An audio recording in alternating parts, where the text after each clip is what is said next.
Assalamualaikum Abi. Waalaikumsalam warahmatullahi wabarakatuh. Pajan tu. Ban nak nyu Abi. Na pu hai lun nu tanyong ba Abi bacut. Ya, get. Jadi Abi tanggal 20 put uronya Nabi na dunja otigli Abi. Ya. Jadi na dun kalon di sinan saboh jamaah urang demo Abi. Ya.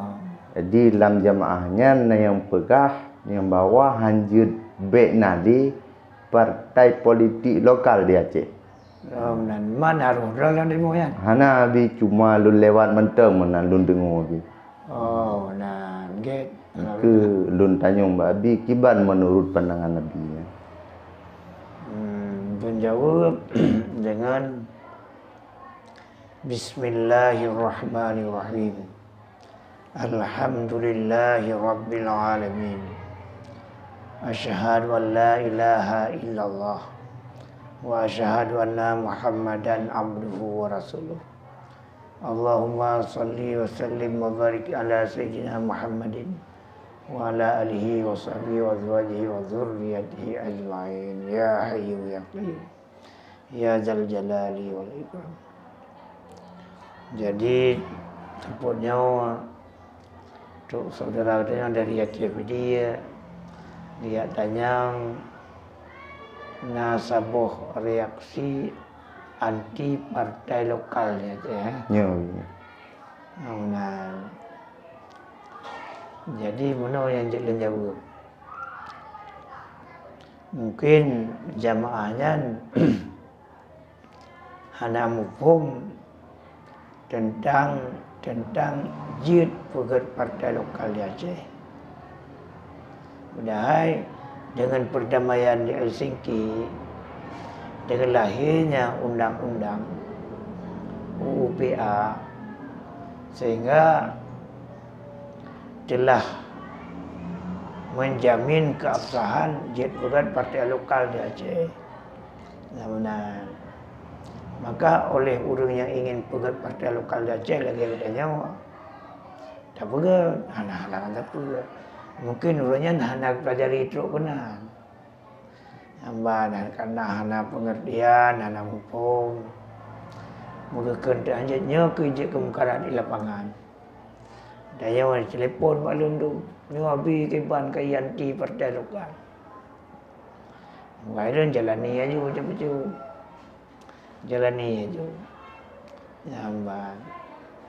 Dan rata daerah ke telefon maulun ditanya akiban nyawa karena yang anti partai lokal.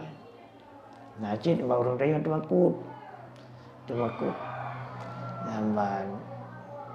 Kalau jawab orangnya partai lokal yang ada di Aceh sesuatu yang diperoleh oleh orang Aceh. Ini masalah dia. Yang sesuatu yang diperoleh ya, yang doa peroleh ya, yang ke orang-orang yang doa, yang ulah nak doa, panen naik doa macam-macam. Naik doa, hamba. Jadi oleh karenanya, mari sama-sama kita dukung keberadaan partai lokal di Aceh. Semangat kata aman, damai, adil, makmur. Ya masalah. Orakan masalah mereka ngenana mereka. Memang perdamaian di Helsinki nakeh untuk kedamaian abadi di Aceh. Nah, nanti cerita karu-karu. Nanti nyata buat karu. Kau bermasalah karena hukum dia menang. Hukum nah yang jid dalam agama Islam nah yang hajid. Maka ada yang hajid berangkau. Nah yang jid dalam agama Islam nah yang hajid. Ini masalah.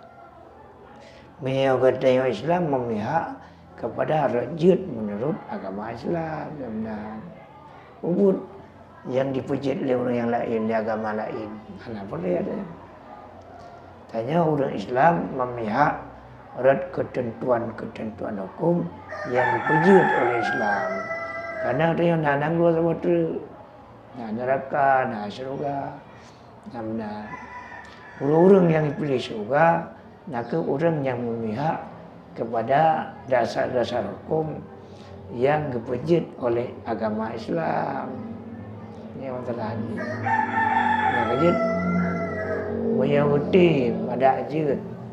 Ubina orang-orang yang simpang siur dalam pemikiran gejak ulam pisang yang mungkin tak tukar-tukar fikiran ini berjerah, kemudian mangan aman dalam penghidupan, mangan damai dalam penghidupan, nyawa masalah ini. Dan gejak ulam pisang tanya keban jarang lamban sebab mandung orang, mandung manusia, mandung bangsa digalak kepada kedamaian, digalak kepada kerukunan. Ini masalah. Menyona yang mangat, berapa yang sakit. Yang ke yang jadi lemari. Menyona yang mudah, berapa yang payah. Nyaman. Menyona yang senang, berapa yang susah. Yang jadi lemari. Penalam. Nyan mantau ngabiin dah yang lagi. Jadi mudah-mudahan berkat tolong pegah rakan-rakan menyahanang hukum atau ingin agar tayang penjelasan ya ulam pisang mangat aduk rubuk sama-sama dan berjeroh kemudian akibat semangat selamat anak cucu dan dunia akhirat. Ini kemudian ada Allah yakum ajmain. Assalamualaikum warahmatullahi wabarakatuh.